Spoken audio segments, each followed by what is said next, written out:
Too Deep had always greeted the world with quiet grace.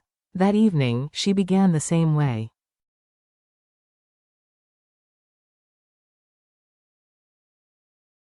Hello everyone. Wishing you all good health and peace in life. But beneath her calm lay the weight of a moment neither she nor James wanted to face.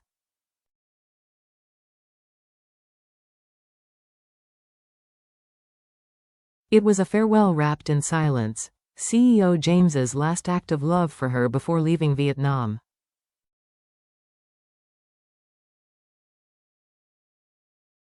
He spoke little, yet every glance was heavy with unsaid words. It was as though voicing them would make the goodbye irreversible.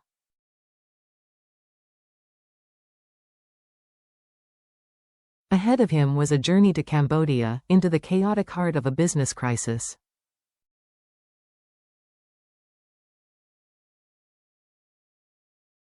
And hanging in the air, like an unshakable shadow, was the question neither dared answer.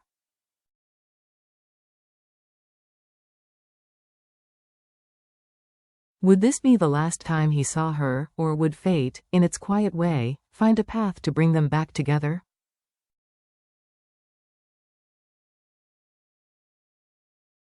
A night suspended in stillness. The night was unusually quiet, the kind of stillness that feels as though the world itself is holding its breath.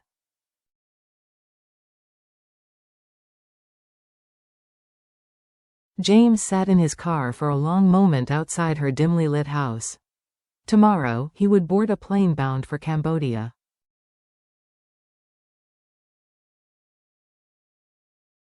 The task awaiting him was daunting. 2 companies his father had built over a lifetime now teetering on the edge of collapse.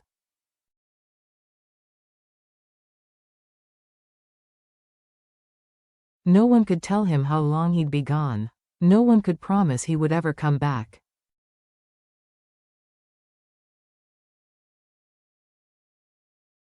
And that single thought lodged deep in his chest. Will this be the last time I see Too Deep?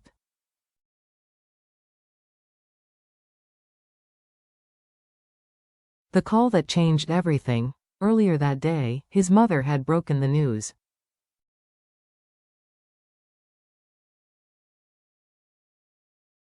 The call from his father had been urgent, almost desperate. Both companies were in freefall.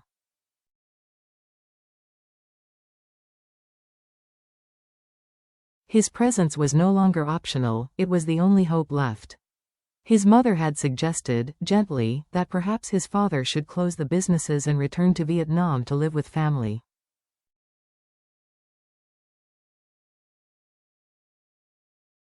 But his father refused without hesitation. This is my life's work. I cannot abandon it.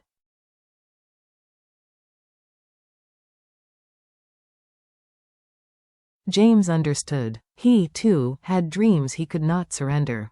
But this time, those dreams came at the cost of leaving Too Deep behind.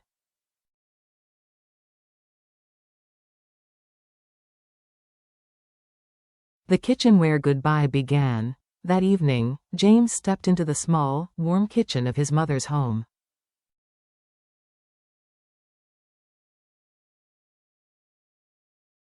She reminded him to see Too Deep before he left. She's building the new farm you designed for her, she said softly.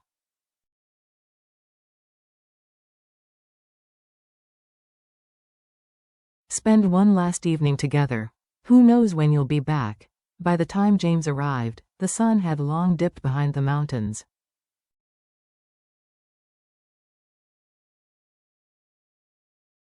The air carried the scent of fresh bamboo shoots and the faint chatter of chickens from the yard.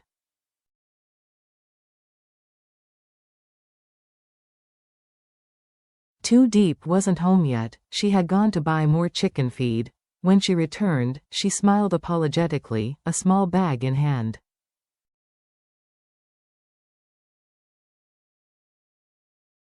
I'm sorry I'm late, she said, brushing a loose strand of hair from her face. I didn't want the chickens to go hungry.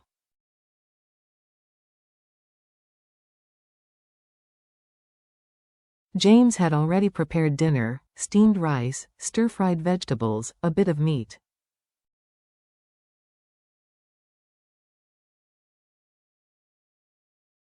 They ate together, and for a while, it felt almost normal. But Too Deep noticed the heaviness in his eyes, the pauses in his smile.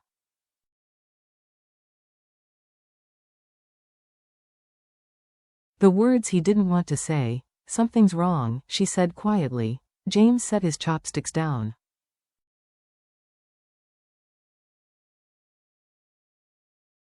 "I have to tell you something. Tomorrow morning, I'm leaving for Cambodia. My father's companies are in serious trouble.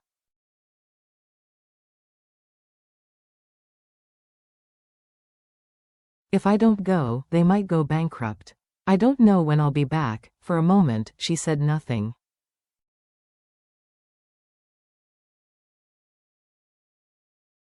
Then she reached across the table and took his hand. "Go," she whispered. "Do what you have to do."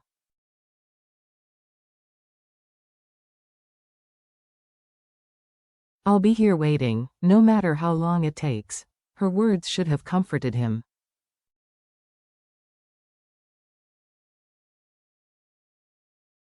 Instead, they deepened the ache in his heart. "I'm afraid," he admitted. "Afraid that if I'm gone too long, I'll lose you."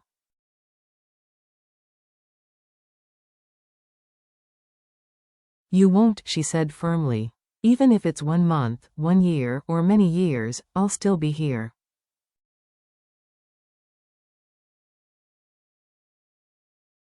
The night before. That night, they talked of the future, the farm she would finish in his absence, the small things they would do together when he returned.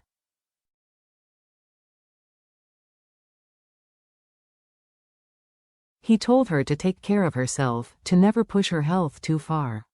"Tears," he reminded her softly, "are only for those who love you."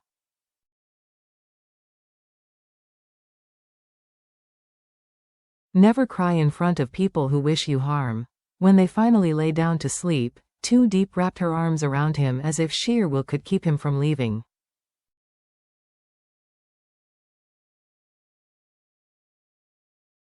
James closed his eyes, memorizing the warmth of her body, the scent of her hair, the rhythm of her breathing.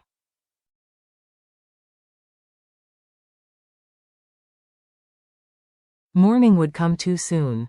Dawn's quiet cruelty. The first pale light of dawn slipped through the curtains.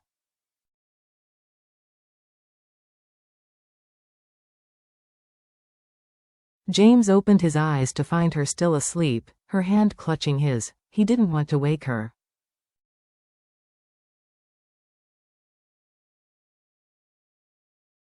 For a long moment, he simply watched, committing every detail to memory. The curve of her lips, the strand of hair across her cheek, the faint scent of jasmine from her pillow.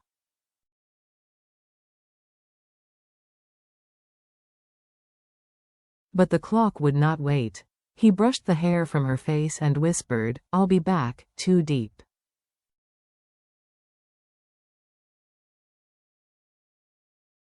"I promise." She opened her eyes. For a heartbeat, she looked at him as though trying to convince herself this was only a bad dream.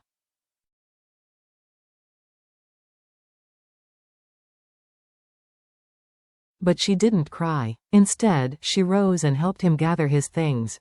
"The sooner you go, the sooner you'll come back," she said, her voice steady though her hands trembled.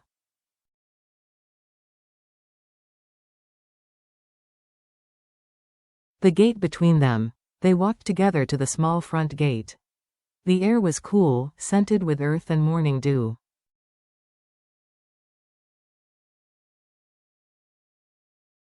"Take care of yourself," James said, tightening the strap on his bag. "Don't overwork."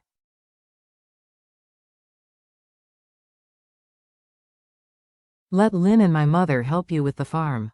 And remember, I know," she interrupted softly.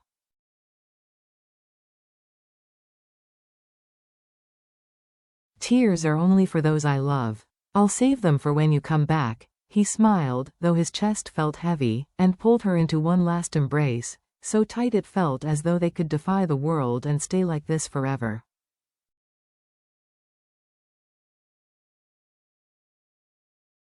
Then, reluctantly, he stepped away, in the air, into uncertainty.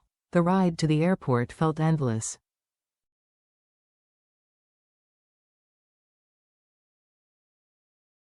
His phone buzzed once. Too Deep's message, "I'll be waiting." Always, he read it again and again until the plane lifted off, Vietnam shrinking below him into clouds and uncertainty.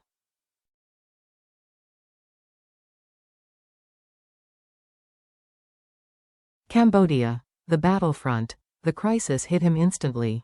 The companies were worse off than he had imagined, contracts lost, suppliers gone, workers demanding unpaid wages.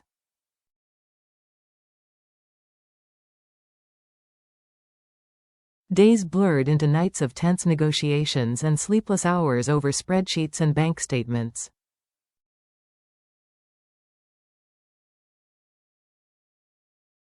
Yet every evening, his mind wandered back to that small house, the chickens in the yard, and the woman who had promised to wait.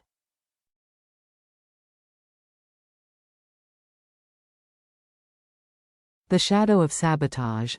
One evening, after yet another failed investor meeting, James noticed a troubling pattern.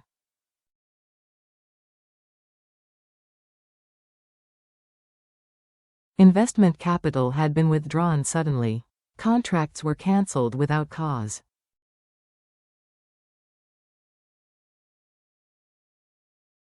Suppliers vanished overnight. This wasn't bad luck, it was sabotage. And the perpetrator? An old rival of his father's, a man known for playing dirty and waiting years to strike.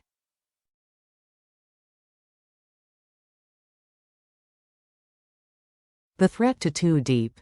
Among the evidence was a chilling message. If the business doesn't break him, the girl will.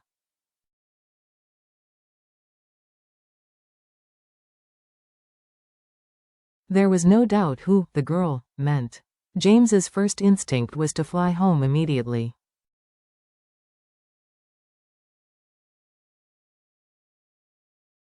But leaving now meant returning empty-handed, with no guarantee the threat would end.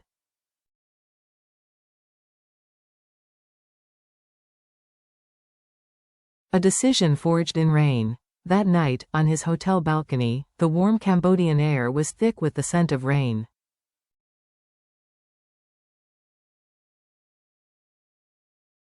He thought of Too Deep's quiet strength, her trust in him. She didn't know how close danger had come.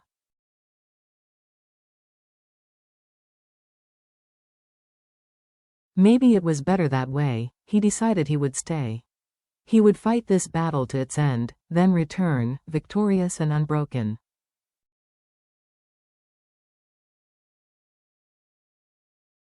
The question that wouldn't leave. As the rain began to fall, another question settled in his chest.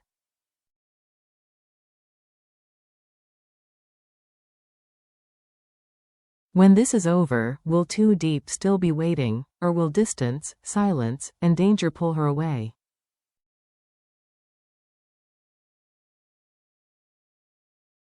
Some battles, James knew, were not fought with contracts or strategies. Some were fought in the heart.